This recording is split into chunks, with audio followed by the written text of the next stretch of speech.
दोस्तों, आपका the geography का यूट्यूब चैनल में स्वागत है। हम उम्मीद करते हैं आप स्वस्थ और मस्त होंगे।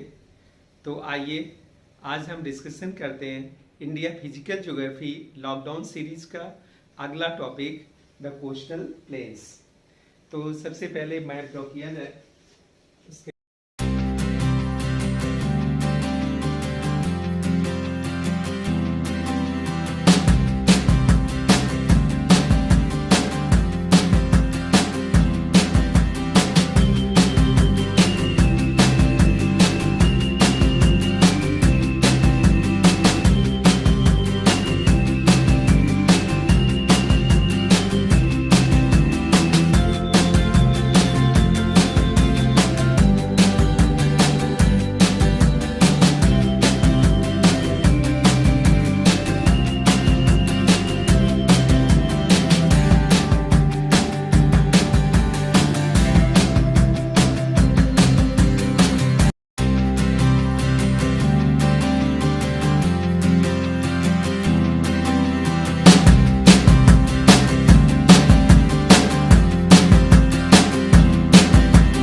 तो ये कोस्टल प्लेन्स हो गए, वेस्टर्न कोस्टल प्लेन और ईस्टर्न कोस्टल प्लेन। देखिए सबसे पहले हम एक फॉर्मेटिंग ड्रॉ कर लें। फॉर्मेटिंग करते हैं।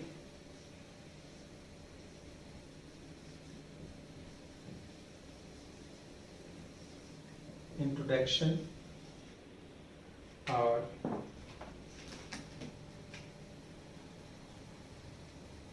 इसको 2 पार्ट्स में डिवाइड करेंगे। वेस्टर्न कोस्टल प्लेन और ईस्टर्न कोस्टल प्लेन।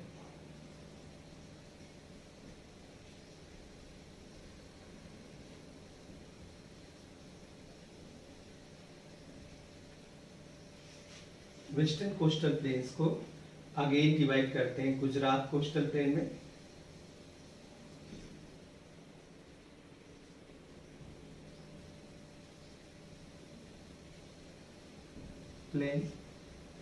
और कोंकण प्लेन,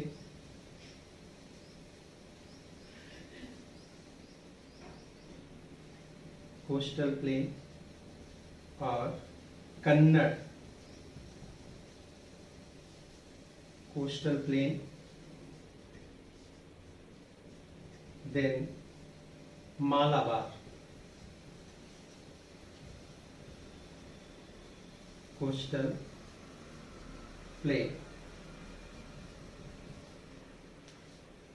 अब हम ईस्टर्न कोस्टल प्लेन को भी डिवाइड कर लेते हैं।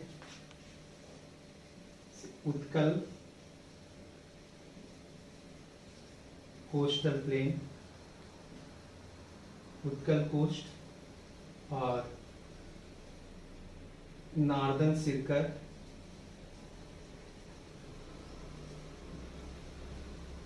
और कोरोमंडल कोस्ट।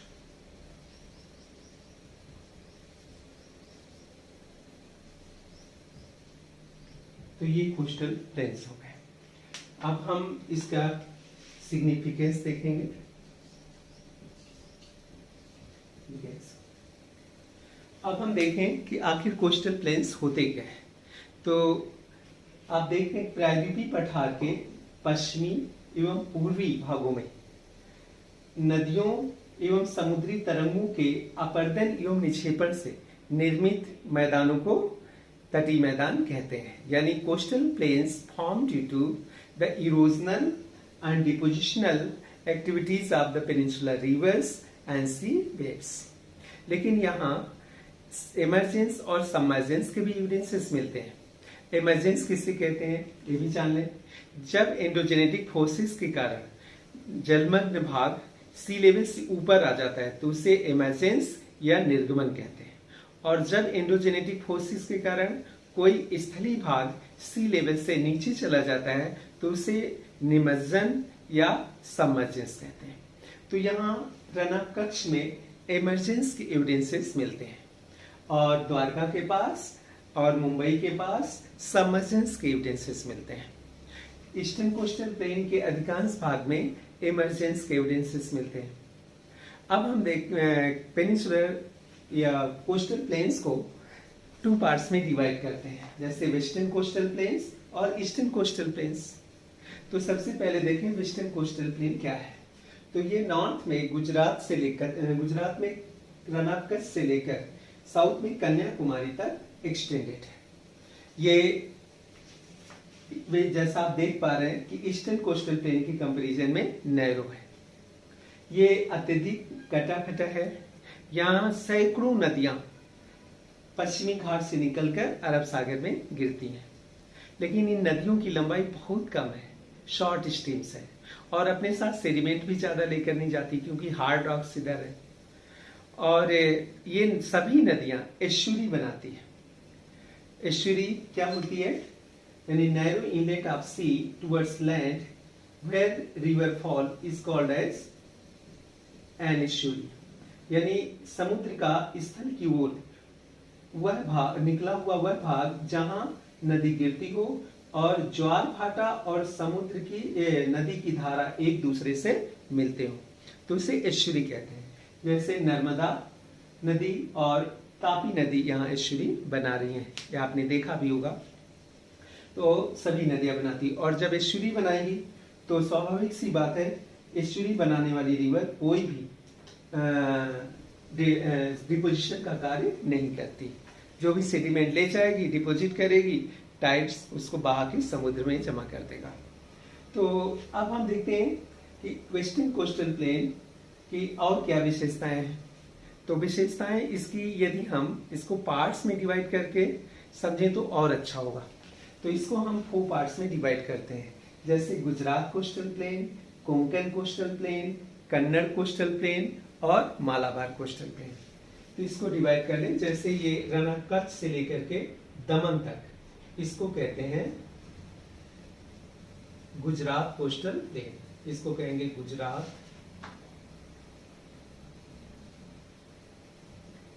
Coastal plain. और दमन से लेकर के ये गोवा तक, गोवा है, इसे कहते हैं Konkan coastal plain. Konkan coastal या कोंकण कोस्ट कह लीजिए। और गोवा से लेकर के मैंगलोर तक इसे कहा जाएगा कन्नड़ कोस्ट। कन्नड़ कोस्ट कहते हैं। और मैंगलोर से लेकर इसे मैंगलुरु कहते हैं। और यहां से लेकर कन्याकुमारी तक इसे कहा जाएगा मालाबार कोस्ट। तो इस तरह आपने देखा ये 4 पार्ट्स में डिवाइडेड है। Gujarat coastal plain, Konkan coastal plain, Kannada coastal plain और मालाबार। सबसे पहले हम देखते हैं गुजरात कोस्टल प्लेन क्या है। तो ये रनअप कच्छ से लेकर दमन तक विस्तृत है। ये वेस्टर्न कोस्टल प्लेन का सबसे चौड़ा भाग है, यानी वाइडेस्ट पार्ट है। गुजरात कोस्टल प्लेन कई रिवर्स के द्वारा अपवाहित है, जैसे तापी, नर्मदा, माही, साबरमती और बहुत सारी नदियां हैं जो काठियावाड़ पेनिनसुला में से निकलकर रन ऑफ कच्छ और यह gulf of Kutch, gulf of Khambhat और अरेबियन सी में गिरती है। ये काठियावाड़ पेनिनसुला डोम शेप्ड है। यहाँ कई पोर्ट्स हैं, जैसे यहाँ पर कांडला पोर्ट है और यहाँ ओखा पोर्ट है, इसे कहते हैं ओखा पोर्ट। इस जगह पोरबंदर है और यहाँ भावनगर,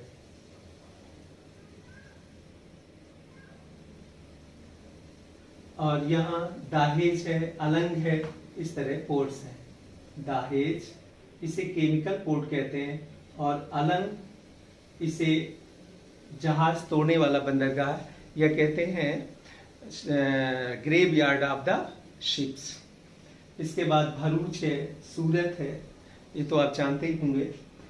अब हम आते हैं गुजरात कोस्टल प्लेन में, देखते हैं कोई बीचेस हैं। तो यहाँ एक बीच है जिसको कहते हैं डूमा बीच।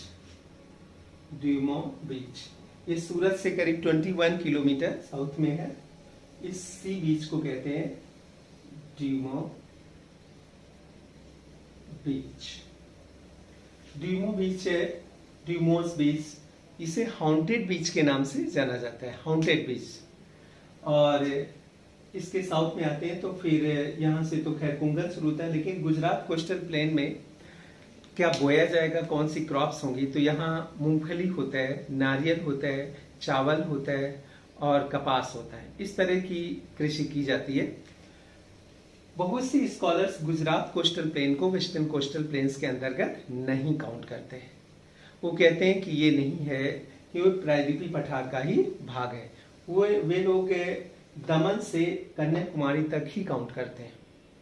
तो यदि क्वेश्चन आ जाए, पूछा जाए कि इनमें से कौन सा वेस्टर्न कोस्टल प्लेन के अंतर्गत नहीं आता, तो आप गुजरात को लगा दीजिए कि ये वेस्टर्न कोस्टल प्लेन के अंतर्गत नहीं आता, क्योंकि ये 3 एग्जैक्ट सही है और ये नियरली सही है।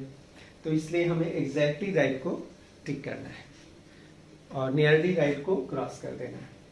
अब हम आते हैं तो दमन से लेकर गोवा तक, जैसा कि आपने देखा है कोंकण कोस्ट है, एक सर्वाधिक कटी फटी है, सर्वाधिक कटी फटी, यानी इट इज हाईली रग्ड, अनड्यूलेटेड और कोरुगेटेड या कोस्टल प्लेन है। इसकी लेंथ दमन से लेकर गोवा तक करीब 500 किलोमीटर है और 500 की, और इसकी विड्थ 50 से 80 किलोमीटर है।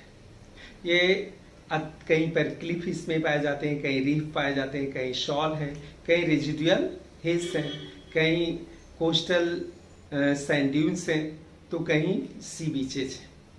यहाँ के सी बीचेज और इसका इम्पोर्टेंस देखें तो यह मुंबई पोर्ट है। मुंबई पोर्ट बहुत ही फेमस है मुंबई, और ये इंडिया का सबसे बड़ा पोर्ट है, largest port of India. Mumbai का लोड कम करने के लिए इसके साउथ में एक पोर्ट बनाया गया जिसे कहते हैं JLNPT। इसे जवाहरलाल नेहरू पोर्ट ट्रस्ट कहते हैं, या न्यावा श्यावा में है इसलिए न्यावा श्यावा पोर्ट भी कहा जाता है। फिर यहाँ देखें गोवा में तो एक पोर्ट है, इसे कहते हैं मरमा गाओ पोर्ट। तो ये पोर्ट्स हैं। यहाँ कई बीचेस भी हैं, जैसे मुंबई का बीच कहलाता है जुहू बीच, बहुत फेमस है जुहू बीच। जुहू बीच फिल्म में शूटिंग के लिए जाना जाता है, यहाँ शूटिंग होती रहती है, और यह इसके पेरिफेरल रीजन पे सेलिब्रिटीज के हाउसेस हैं, जैसे अमिताभ बच्चन, कपूर फैमिली, ऋतिक रोशन, राकेश रोशन, गोविंदा, रानी मुखर्जी, आलिया भट्ट, इन सबके घर ही जुहू बीच के किनारे साइड में। अब इसके साउथ में आते हैं तो गोवा में भी कई बीचेस हैं, जैसे गोवा के बीचेस तो आप फेमस हैं, जानते ही हो, लोग घूमने जाते हैं। तो यहाँ कई बीच हैं, एक है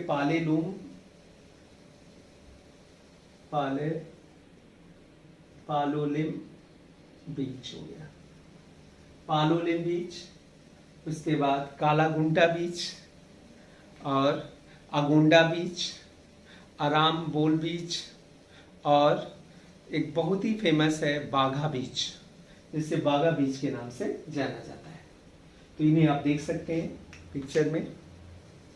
इसके बाद हम देखते हैं यहाँ कई रिवर्स हैं। जैसे मुंबई में एक रिवर बहती है जिसका नाम है, मुंबई की रिवर का नाम है उल्हास रिवर। दूसरी रिवर है तो उसे कहते हैं अंबा रिवर, और तीसरी वैतरणी। और मुंबई में ही एक मीठी रिवर है जो बहुत ही फेमस है, मीठी रिवर कहते हैं, वो नाला बन गई है। इसके साउथ में आते हैं तो गोवा में जुआरी रिवर है, मांडोवी रिवर और रचोल रिवर्स। ये पश्चिमी घाट से निकलकर अरब सागर में गिरती है। मरमागांव पोर्ट जुआरी रिवर पर ही है, उसी के माने पे। अब नीचे साउथ में, अब इसमें बोया क्या जाएगा, कौन कौन सी क्रॉप्स होती हैं। तो वेस्टर्न कोस्टल प्लेन्स में जैसे काजू होता है, अल्फांसो आम है, चेरी बहुत होता है, और फिर शुगर केन, राइस और कॉटन, बहुत तरह की क्रॉप्स होती हैं, क्योंकि यहाँ ब्लैक कॉटन सॉइल यानी फर्टाइल सॉइल है। इसके बाद फिर कहीं कहीं पे जैसे रत्नागिरी वगैरह में ग्रेनाइट नीच से निर्मित रेड सॉइल और लैटेराइट सॉइल भी पाई जाती है। तो ये हो गया कोंकण कोस्ट। अब हम आते हैं कोंकण से साउथ में, यानी तो ये मिलेगा हमें कन्नड़ कोस्ट। कन्नड़ कोस्ट गोवा से लेकर मंगलुरु तक करीब 225 किलोमीटर की लेंथ में एक्सटेंडेड है। इसकी एवरेज विथ 30 से 50 किलोमीटर है। ये कहीं पर बहुत ही चौड़ा है, कहीं सकरा है। इसकी मैक्सिमम वैसे विथ देखा जाए तो मंगलुरु के पास है, काफ़ी ज़्यादा है, अदरवाइज कहीं पर भी 35 से ज़्यादा चौड़ा नहीं। यहाँ कई स्पर्श पाए जाते हैं, देखने में स्पर्श जो पर्वत का निकला हुआ भाग होता है स्पर्श कहलाते हैं। तो स्पर्श है, और कई पोर्ट्स भी हैं यहाँ पर, जैसे कारवार पोर्ट है और मंगलुरु पोर्ट है। इसके बाद यहाँ कई रिवर्स बहती हैं, जैसे काली नदी है, शारावती नदी है, सीता नदी है। तो इस तरह की नदियां यहाँ बहती। शारावती नदी पर भारत का सबसे ऊंचा वाटरफॉल जोग वाटरफॉल ये गिरसोप्पा स्थित है। इस कोस्टल प्लेन में क्या पैदा होगा, तो पैदा होने के यहाँ क्रॉप्स तो बहुत हैं, जैसे कॉफ़ी होगा और रबर है, पाम ऑयल है और स्पाइसेस होते हैं। इसके अतिरिक्त यहाँ राइस, शुगर केन इत्यादि फसलें भी बोई जाती हैं। इस कोस्टल प्लेन में एक बीच बता देना चाहेंगे, यहाँ पर है, जिसे कहते हैं गोकर्ण बीच। गोकर्ण बीच, गोकर्ण बीच की क्या विशेषता है कि ये इसे गोवा का सब्स्टिट्यूट बोला जाता है, यानी गोवा बीच का सब्स्टिट्यूट किसको बोला जाएगा, गोकर्ण बीच इन कर्नाटका। अब हम आते हैं कन्नड़ कोस्टल रीजन से साउथ में आएंगे तो हमें मिलेगा मालाबार कोस्ट, या फिर इसे हम कहते हैं केरला कोस्ट। ये मंगलुरु से लेकर कन्याकुमारी तक करीब 500 किलोमीटर की लेंथ में एक्सटेंडेड है, और इसकी विथ देखा जाए तो मैक्सिमम विथ तो इसकी 75 किलोमीटर है, कहीं कहीं पे चौड़ी है, कहीं कम है। और ये रीफ्स, लेग्यून्स और शॉल्स और कयाल जिसे कहते हैं बैक वाटर्स और रेजिडुअल हिल्स, बीचेस और जैसे कहते हैं सैंड ड्यून्स इत्यादि से ये आच्छादित है। यहाँ पे कयाल्स पाए जाते हैं जो बहुत फेमस है। जैसे एक बहुत ही फेमस कयाल है, इसका नाम है वेम्बनाथ लेक, इसे कहते हैं वेम्बनाथ लेक। ये 75 किलोमीटर लॉन्ग है। वेम्बनाथ 75 किलोमीटर लॉन्ग है और 5 to 10 किलोमीटर वाइड है। ये लॉन्गेस्ट लेक ऑफ इंडिया है, और वेरी इंटरेस्टिंग पॉइंट है कि ये फ्रेश वाटर लेक है। यहाँ पिकनिक स्पॉट्स हैं, लोग घूमने भी जाते हैं, नौकायन होता है। तो ये वेम्बनाथ लेक हो गया, यानी कोच्चि से जहाँ से स्टार्ट होती है एंट्री इसकी, वहीं पर है। इसके बाद इसके साउथ में जाएंगे तो एक लेक है और है जिसे कहते हैं Ashtamudi lake. It is called as Ashtamudi lake. Ashtamudi lake की क्या विशेषता है कि ये भी बैकवाटर है और ये केरल की दूसरी बड़ी लेक है और यहाँ पर भी पिकनिक स्पॉट्स हैं, लोग जाते हैं, टूरिज्म काफ़ी डेवलप है। केरल में देखा जाए तो नॉर्थ में पोन्नानी रिवर से लेकर विभिन्न साउथ में तिरुवनंतपुरम तक कहीं लेक्स, कहीं रिवर्स और कहीं कैनाल से इनलैंड वाटरवे काफ़ी वेल कनेक्टेड है। तो यहाँ बहुत सी रिवर्स हैं जो फ्लो करती हैं और वेस्टर्न घाट से निकलकर अरेबियन सी में गिरती हैं। इनमें रिवर्स है जैसे पेरियार रिवर है जिसमें इडुक्की जल विद्युत परियोजना है, पाम्बियार रिवर है और अतिंगल रिवर है, अचिकन वैली है और नेत्रावती है और भरतपुजा, अलपुजा, इस तरह बहुत सी रिवर्स हैं जो केरल में वेस्टर्न घाट से निकलकर अरेबियन सी में गिरती हैं और ये इरोजनल कोस्टल प्लेन बनाती है। यही नहीं बल्कि यहाँ पर बीचेस भी हैं, जैसे एक है बहुत ही फेमस बीच है, इसका नाम है कोवलम बीच। कोवलम बीच कहा जाता है, बहुत फेमस है, यहाँ लोग जाते हैं घूमने के लिए कोवलम बीच पे। और एक है वर्खाल बीच, नेक्स्ट वर्खाल बीच। वर्खाल बीच भी यहीं पर है, वर्खाल बीच। तो वर्काल और कोवलम बीच किस राज्य में है? केरल में। पूछे गए हैं क्वेश्चन सब। अब यहाँ पैदा क्या होगा? तो मालाबार कोस्टल रीजन पे कॉफी और स्पाइसेस बहुत अधिक होते हैं, रबर बहुत होती है, इसके बाद राइस और अदर क्रॉप्स होती हैं। इसका कोस्टल रीजन फिशिंग के लिए तो जाना ही जाता है, केरल फिशिंग में अग्रणी में से एक है। तो बैक वाटर्स वगैरह में फिशिंग काफ़ी ज़्यादा की जाती है। तो ये केरल कोस्टल प्लेन हो गया। यहाँ कोच्चि पोर्ट है, पोर्ट की बात करें तो यहाँ कोच्चि पोर्ट बहुत ही फेमस है, एक बहुत बड़ा पोर्ट है कोच्चि पोर्ट भी एयरपोर्ट। और इधर कोट्टायम पोर्ट है और कोल्लम है, कोचिपुड़े है, इधर तिरुवनंतपुरम और कन्याकुमारी। अब चलते हैं हम ईस्टर्न कोस्टल प्लेन की ओर। तो ईस्टर्न कोस्टल प्लेन नॉर्थ में स्वर्ण रेखा रिवर से लेकर के, ये यहाँ पर स्वर्ण रेखा रिवर है, सुवर्ण रेखा रिवर, नॉर्थ में सुवर्ण रेखा रिवर से लेकर साउथ में कन्याकुमारी तक एक्सटेंडेड है। ये डिपोजिशनल प्लेन है क्योंकि यहाँ बहने वाली रिवर्स अपने साथ सेडिमेंट लाकर डिपोजिट करती हैं। जैसे यहाँ सुवर्ण रेखा हो गई, ये वैतरणी रिवर है, फिर ब्राह्मणी रिवर है और ये महानदी बहुत बड़ा डेल्टा बनाती है। यहाँ आएंगे तो ये गोदावरी रिवर है, बहुत बड़ा डेल्टा है इसका, और इसके बीच में भी है जैसे ऋषिकुल्या रिवर है, और यहाँ वंशधारा, यहाँ कृष्णा रिवर, और नेक्स्ट पुनेरू रिवर, पुनियार, और बहुत सी रिवर्स है। कावेरी रिवर लेकिन बहुत फेमस है, इसे कहते हैं कावेरी रिवर। कावेरी रिवर के बाद फिर आते हैं वैगई रिवर है। तो ये छोटी मोटी भी बहुत सारी रिवर्स हैं। ये रिवर्स लेंथ में वेस्टर्न कोस्टल प्लेन की कंपैरिजन में ज्यादा है। ये अपने साथ सेडिमेंट लाकर डिपोजिट करते हैं, इससे डेल्टा का निर्माण होता है। ये कोस्टल प्लेन आज भी सी की तरफ एक्सटेंड कर रहा है, यानी इसकी चौड़ाई बढ़ रही है। ईस्टर्न कोस्टल प्लेन में भी इसकी तो कोस्टल रीजन देखा जाए तो वेस्टर्न की अपेक्षा कम कटा फटा है, और इसको भी हम कई पार्ट्स में डिवाइड कर सकते हैं। जैसे इसे उत्कल प्लेन, नॉर्दर्न सर्कल और कोरोमंडल कोस्ट में डिवाइड करते हैं। तो सबसे पहले उत्कल कोस्टल प्लेन देखते हैं।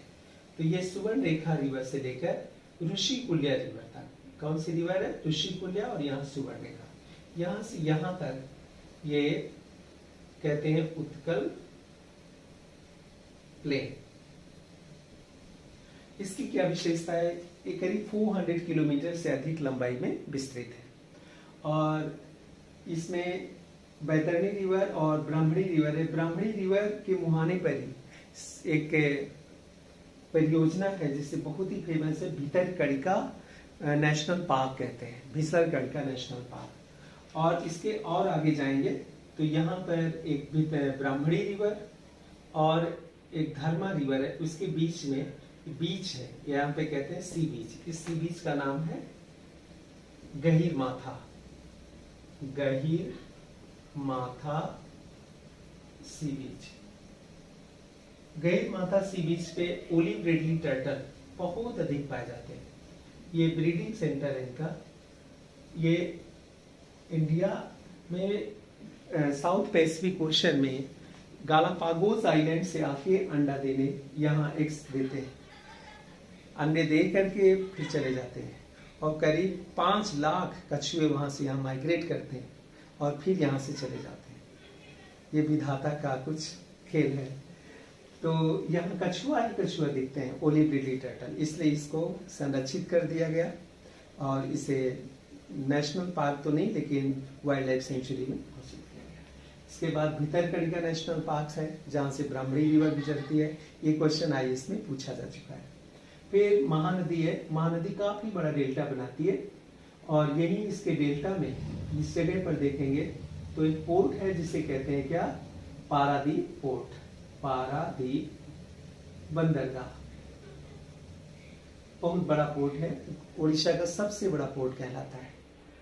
फिर यहाँ नीचे आएंगे तो कोणार्क है, इसे कहते हैं कोणार्क, कोणार्क जहां पर सूर्य का मंदिर है, यानी सन टेम्पल कहां पर होगा, कोणार्क में। उसके और साउथ में आएंगे तो यहाँ पर पुरी मिलेगा, पुरी जगन्नाथ जी का मंदिर है, जगन्नाथपुरी कहलाता है। फिर आएंगे तो चिल्का लेक मिलेगी, इसे कहते हैं चिल्का लेक। चिल्का लेक की क्या विशेषता है, तो ये उड़ीसा में करीब 70 किलोमीटर लंबाई में विस्तृत है और इसकी विड्थ 7 से करीब 27 किलोमीटर है, यानी वेरी करती रहती है। ये इंडिया की सबसे बड़ी लेक कह लीजिए, या सबसे बड़ी लेग्यून लेक कहा जाता है इसको। ये टूरिज्म के लिए भी डेवलप है। यहाँ प्रवासी पक्षी साइबेरिया से और बहुत सारे देशों से आते हैं और उनको देखते ही बनता है। यहाँ ज्वार भाटा की घटनाएं भी देखते हैं तो बहुत अच्छा लगता है। तो ये चिल्का लेक है।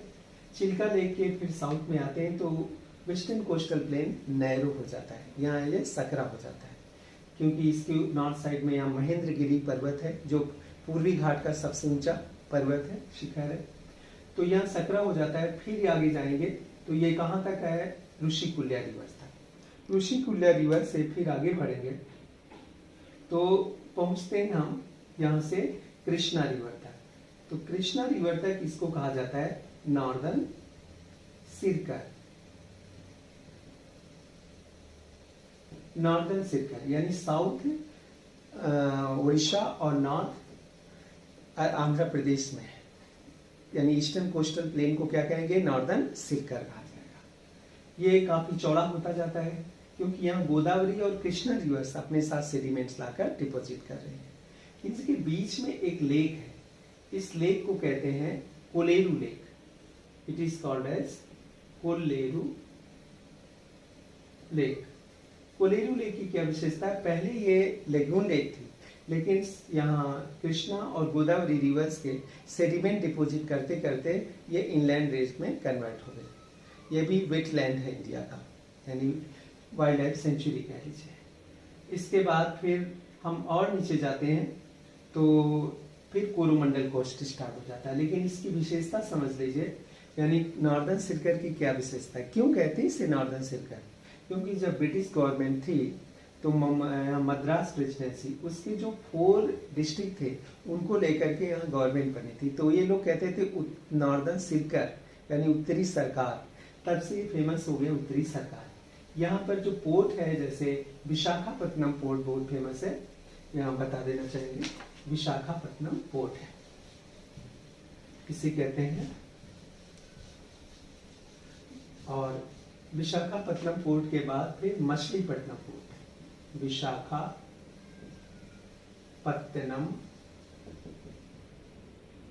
पोर्ट। ये इंडिया का डीपेस्ट पोर्ट है जो डॉल्फिन नोज द्वारा प्रोटेक्टेड है। डॉल्फिन नोज क्या है? ये समुद्री तरंगों के तट को तोड़कर अवसादों को जमा करके हसुआ के रूप में यानी सिकल शेप फॉर्म स्ट्रक्चर में जब सेडिमेंट का डिपोजिट किया जाता है तो स्पीड का निर्माण किया जाता है। तो ये डॉल्फिन नोज द्वारा प्रोटेक्टेड है। कौन सा?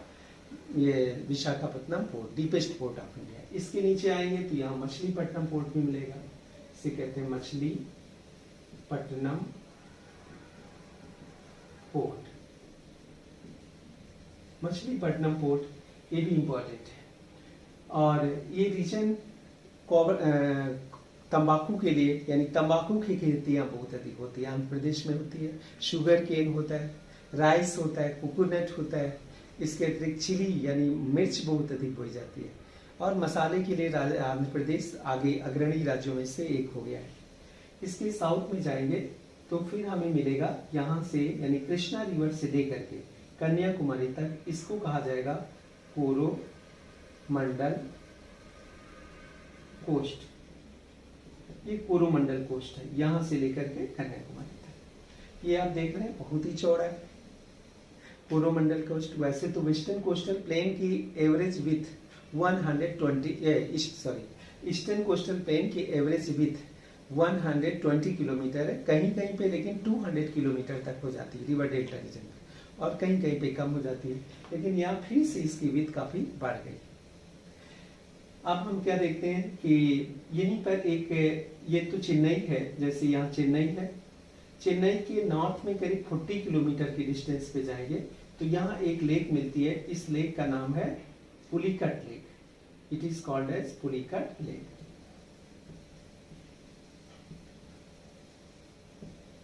पुलिकट लेक की क्या विशेषता है कि ये करीब 60 किलोमीटर लॉन्ग और 16 किलोमीटर वाइड है। इसके बीच में एक आइलैंड है। इस आइलैंड को कहते हैं श्री हरिकोटा आइलैंड। श्री हरिकोटा आइलैंड ये इसरो का सैटेलाइट लॉन्चिंग स्टेशन है।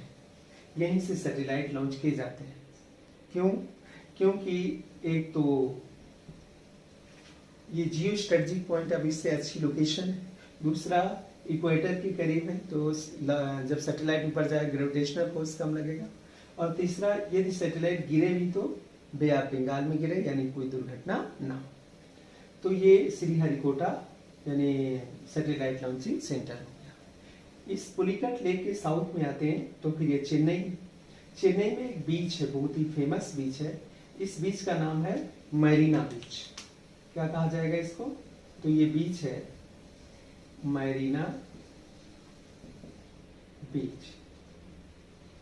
मैरीना बीच की क्या विशेषता है? यहां लिखते पहले चेन्नई, जिससे आप समझ जाएं।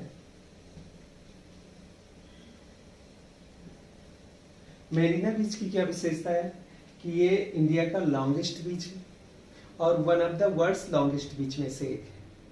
यही नहीं बल्कि इंडिया का जो सी लेवल से हाइट मेजर की जाती है वो यहीं से मेजर की जाती है। पूछा गया है क्वेश्चन कि कहां से? चेन्नई से। किस बीच से? तो मैरीना बीच। तो इसके साउथ में फिर आते हैं तो कावेरी रिवर मिलती है। कावेरी रिवर नागपट्टिनम और यहाँ तंजाउर है। तंजाउर जो साउथ इंडिया का शहर है, ये आज से नहीं, चोला पीरियड से ही, चोला की तो शायद कैपिटल थी तंजाउर, तो यहाँ इसी ग्रेनरी ऑफ साउथ इंडिया कहा जाता है। और जब से यहाँ मेट्रो डैम बना तब से यहाँ इरिगेशनल फैसिलिटीज और अधिक हो गई, इसलिए कृषि कार्य बहुत अच्छा होता है। एक प्रकार से कह लें तो ये भी ग्रीन रिवोल्यूशन का क्षेत्र है, बहुत अधिक अच्छी खेती होती है। इसके और साउथ में जाएंगे तो फिर रामनाथपुरम है और बगेई रिवर आती है। यहाँ तूतीकोरिन पोर्ट है।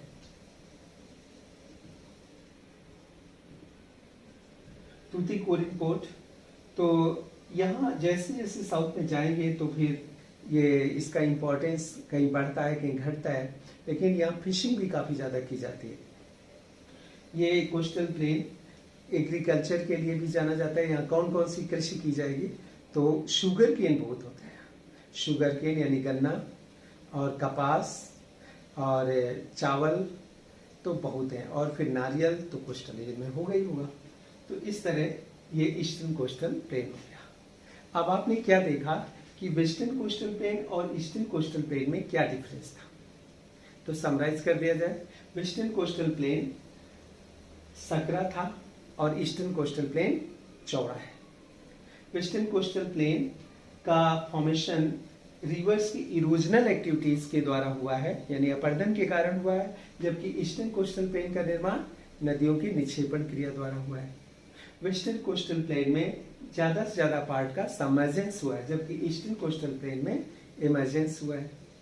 वेस्टर्न कोस्टल प्लेन की रिवर्स शॉर्ट है और स्टीप स्लोप बनाती है, जबकि ईस्टर्न कोस्टल प्लेन की रिवर्स लॉन्ग है और जेंटल स्लोप बनाती है।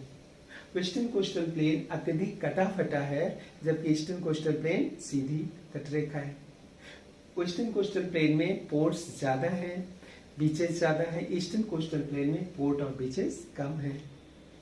वेस्टर्न कोस्टल प्लेन रीजन पे रेनफॉल भी ज्यादा होती है, जबकि ईस्टर्न कोस्टल प्लेन में रेनफॉल कंपैरेटिवली कम होती है।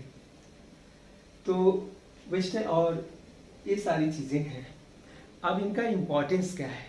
तो इम्पोर्टेंस है कि पहली बात तो कोस्टल प्लेन में नाम ही जैसे प्लेन, तो यहाँ एग्रीकल्चरल इम्पोर्टेंस है, यानी यहाँ बहुत तरह की क्रॉप्स होती हैं, यानी कैश क्रॉप्स हो चाहे फूड ग्रेन्स हो, सब कुछ होता है।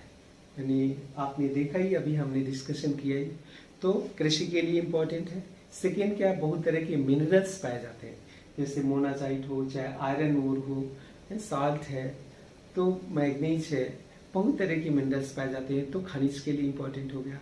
तीसरा ये इम्पोर्टेंट है बायोडाइवर्सिटी के लिए, यहाँ बहुत सारे रिच फॉरेस्ट पाए जाते हैं और wild life sanctuaries national parks हैं, इसलिए बायोडाइवर्सिटी के लिए इम्पोर्टेंट है। चौथा ये फिशिंग के लिए, क्योंकि कोस्टल रीजन पे ही फिशिंग की जाती है, तो इसके लिए इम्पोर्टेंट है तटीय क्षेत्र में। पांचवा, यहाँ पर बहुत से सी बीचेज हैं जो रिक्रिएशनल सेंटर यानी मनोरंजन के स्थल हैं, लोग घूमने जाते हैं मनोरंजन के लिए, तो इसके लिए तो यानी मनोरंजन स्थल, पर्यटक स्थल, ये है कोस्टल प्लेन्स। लेकिन हमें इस चीज का जरूर ध्यान रखना है कि वेस्टर्न कोस्टल प्लेन हो चाहे ईस्टर्न, सी वेव्स कंटिन्यूअसली कोस्टल रीजन का इरोजन भी करती हैं, जिससे लैंड कम हो रही है। वेस्टर्न घाट्स में यानी वेस्टर्न कोस्टल प्लेन में ज्यादा देखा जा सकता है।